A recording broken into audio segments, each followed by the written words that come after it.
Waalaikumsalam warahmatullahi wabarakatuh. Gimana Bu Lela kabarnya?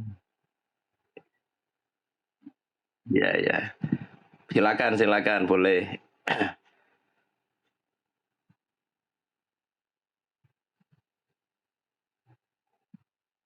Ya,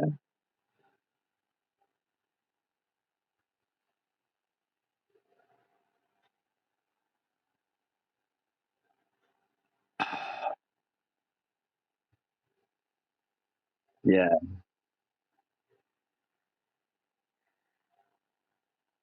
ya, boleh.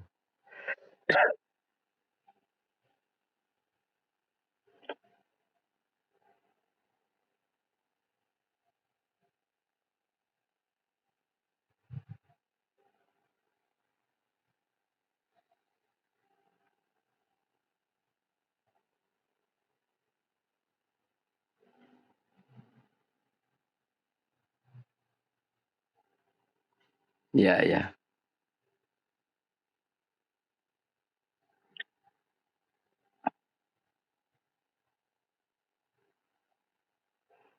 ya. Oke. Jadi anak didik atau peserta didik atau siswa itu agar termotivasi belajarnya, kemudian agar rajin untuk berliterasi, itu begini. Jadi kita mulai dari grassroots-nya dulu agar permasalahannya itu guru itu harus menerapkan beberapa model-model pembelajaran. Yang pertama, jadi model pembelajaran itu nanti beda dengan metode. Model pembelajaran itu gambaran utuh mulai awal pembelajaran atau PPM di kelas itu sampai akhir pembelajaran. Lah, amanat dari Permendiknas nomor 22 tahun 2016 awal-awal kurikulum 2013 di launching itu ada 3 amanat model pembelajaran yang harus betul-betul diterapkan. Yang pertama yaitu penyingkapan. Di dalam penyingkapan ini ada 2 hal, yaitu discovery dan inquiry. Kemudian yang nomor 2 adalah model PBL, problem based learning. Yang ketiga adalah BJBL atau project based learning. Nah, apakah guru itu sudah menerapkan model-model pembelajaran yang intinya 3 itu? Kalau amanat di kurikulum 2013. Dan itu pun ada lagi model-model pembelajaran yang tidak inti, diantaranya pembelajaran jigsaw, snowball throwing, kemudian talking stick, dan lain sebagainya. Nah, ketika itu diterapkan, maka anak-anak itu tidak merasa boring, nggak merasa bosan. Ada beberapa mode-mode pembelajaran yang betul-betul nanti itu student center. Siswanya itu betul-betul aktif, tidak hanya gurunya yang aktif tapi siswanya. Utamanya nanti yang di project based learning itu, Mbak. Itu ada tahapan-tahapan tertentu mereka. Nah, selain model-model pembelajaran, juga metode juga diterapkan, harus diterapkan. Nah, metode itu cara untuk menyampaikan materi ajar dari guru ke peserta didiknya. Nah, di sini juga tidak harus monoton, tidak hanya ceramah saja, tapi memang betul-betul harus variasi. Selain ceramah itu adalah yang utama, kemudian ditambah diskusi, ada juga nanti tanya jawab. Lah kalau Mbak Lela ini di kelas MA ya, Alia ya, di jenjang Alia ya. Oke, ditambahi lagi karena mereka itu sudah pemikiran dewasa, ada brainstorming atau curah pendapat. Gitu terkait dengan model dan metodenya.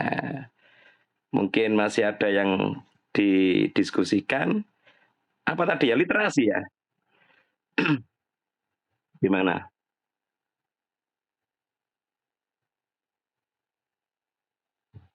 Nah itu, berarti kuncinya itu di gurunya, Mbak. Nah, kalau sudah ditemukan begini, maka kewajibannya kepala madrasah dilibatkan apa? Nanti ada penjaringan PKB. PKB itu pengembangan keprofesian berkelanjutan bagi guru. Kalau guru lemah di titik A, misalkan di titik metodenya masih ya monoton ceramah saja, model pembelajarannya ya masih begitu-begitu saja. Nanti PKB-nya muncul. Diapakan orang ini, guru ini? Oh, harus ada pengembangan diri melalui diklat, melalui workshop. Jadi artinya guru itu tidak mutlak salah. Murid, apalagi nggak ada murid atau peserta didik yang salah 100%. Pasti ada ujung-ujungnya, ada akar permasalahannya. Nah, di sini apakah kepala sekolah, kepala madrasah, dan dewan guru yang lainnya sering untuk berdiskusi, itu juga harus terjawab. Jadi harus diadakan semacam apa itu FGD, fokus group discussion. Di sini membahas utamanya pembelajaran. Kelemahannya kita itu apa sih? Jadi gini Mbak, yang perlu dievaluasi itu gurunya. Jadi ketika kita itu mungkin ketika kita visitasi akreditasi pasti ditanyakan apakah gurunya melaksanakan evaluasi atau refleksi diri terkait dengan pembelajarannya itu sudah benar, apa masih banyak kekurangannya gitu.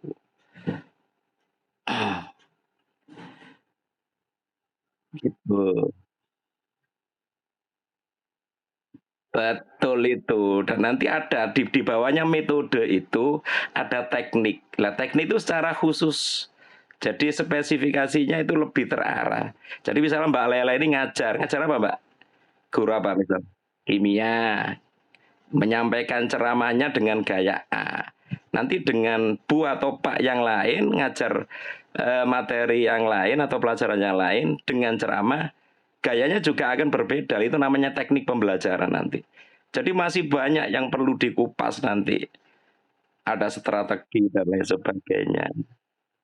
Oh iya media betul Mbak. Jadi gini, media itu memang betul-betul harus apa ya sekarang itu harus penuh inovasi gurunya itu.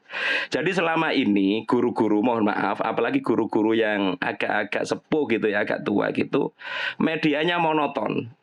Nah, sebenarnya media pembelajaran kan ada 3. Media visual, media audio, dan media audiovisual. Nah, yang visual itu biasanya ya cukup hanya gambar-gambar itu saja. Nah, kemudian di zaman apa namanya era 4.0 4.0 ini betul-betul harus dihubungkan dengan dunia IT. Maka pakailah media pembelajaran audiovisual. Lah kayak Mbak Lela ini mungkin kalau saya lihat ya IT-nya juga lumayan bagus, masih muda, berusaha betul untuk interaktif. Artinya gini, kasihlah anak-anak itu biar termotivasi ya, ada greget, ada semangat untuk belajarnya itu lebih semangat, lebih tinggi lagi. Ada semacam kompetitif di antara teman sebayanya. Artinya apa? Buatlah media pembelajaran seperti Kahoot, seperti Mentimeter, itu semacam kuis. Lah, sesekali anak nggak apa-apa disuruh bawa HP dengan tujuan untuk mengikuti pelajaran yang berbasis media audio visual. Di situ akan sangat menyenangkan, mereka akan tertarik. Ada Kahoot itu ada nanti itu siapa yang ranking 1, 2, 3 ada 3 besar. Kemudian muncul namanya lah. Alangkah bangganya mereka lah. Ketika mereka itu mendapatkan sebuah prestasi, jangan lupa guru-gurunya memberi apresiasi, reward. Nah, kenapa? Anak itu merasa bangga. Reward itu mohon maaf tidak hanya harus berhubungan dengan materi. Jadi kasihlah mereka itu stiker berbintang. Dulu saya pernah jadi guru di MI itu, kita pasang plano besar, dikasih nama sejumlah siswanya misalkan 20, lah nanti banyak-banyakan bintang, banyak-banyakan stiker. Itu luar biasa bangganya. Oh aku ternyata hari ini dapat 1 bintang, kemarin dapat 2 bintang. Nah semakin banyak bintang, Kasihlah nanti di akhirnya itu misalkan alat pembelajaran, entah paket buku, pensil, pulpen dan lain sebagainya. Itu luar biasa menariknya kalau ada kompetitif dengan media pembelajaran audiovisual dan mereka diberi reward, diberi apresiasi.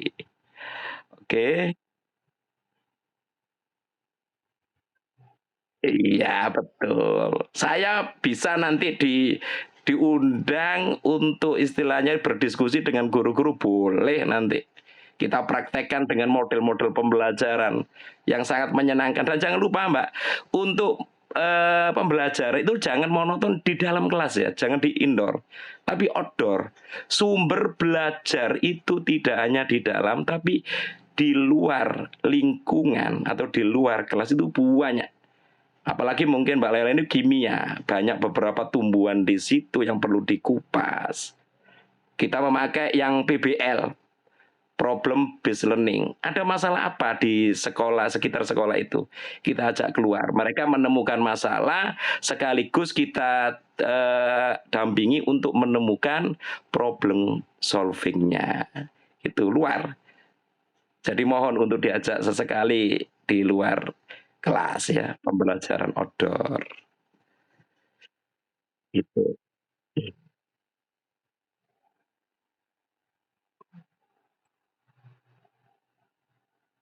Nah, gini, apakah guru-guru di sana atau Mbak Lela sendiri sudah memprogramkan adanya literasi?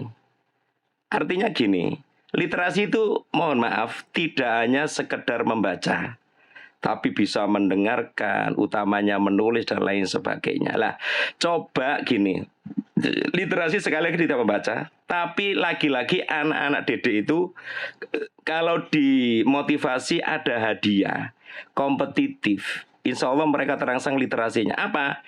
Suruh mereka misalkan kalau pelajaran bahasa Indonesia sangat mudah membuat misalkan puisi, membuat apa ditaruh di meeting, kemudian ada beberapa guru tim untuk menilai dan yang terbaik nanti itu mendapatkan reward. Atau khususnya Mbak Lele ini kimia. Tolong mereka ajak untuk PBL untuk menemukan masalah sekaligus solusinya dan dipampang di situ. Jadi mungkin ya rendahnya anak-anak dalam literasi di dalam apa namanya itu dipisah, istilahnya pisah, itu program literasi yang rankingnya itu di dunia. Indonesia memang rendah Mbak, jadi nggak kayak negara-negara tetangga itu. Jadi rendah. Lah itu sekali lagi dari gurunya, motivasi dari gurunya.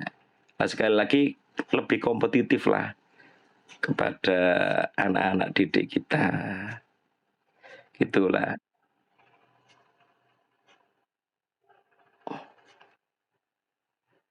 Cukup Mbak? Oke. Sama-sama, semoga bermanfaat. Ya. Waalaikumsalam warahmatullahi wabarakatuh.